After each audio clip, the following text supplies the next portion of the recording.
Hi friends, இன்றைக்கி நம்ம ரொம்பவும் டேஸ்டியான புடலங்காய் வறுவல் எப்படி செய்யலான்னு பார்க்கலாம் வாங்க. புடலங்காய் சேர்த்துக்கலாம், மிளகுத்தூள் சேர்த்துக்கலாம், மல்லித்தூள் சேர்த்துக்கலாம், கடலை மாவு சேர்த்துக்கலாம், சோள மாவு சேர்த்துக்கலாம், தேவையான அளவு தேங்காய் எண்ணெய் ஊற்றிக்கலாம், மஞ்சள் தூள் சேர்த்துக்கலாம், அரிசி மாவு சேர்த்துக்கலாம், தேவையான அளவு உப்பு சேர்த்துக்கலாம்.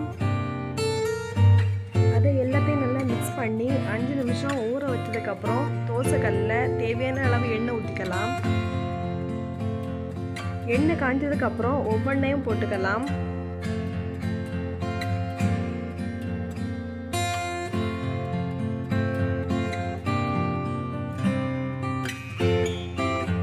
இதை திருப்பி போட்டுக்கலாம்.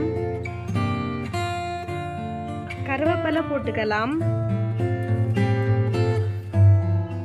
இப்போ நமக்கு ரொம்பவும் டேஸ்டியான புடலங்காய் வறுவல் ரெடி. இந்த வீடியோ உங்களுக்கு பிடிச்சிருந்தா லைக், ஷேர், சப்ஸ்கிரைப் பண்ணுங்க.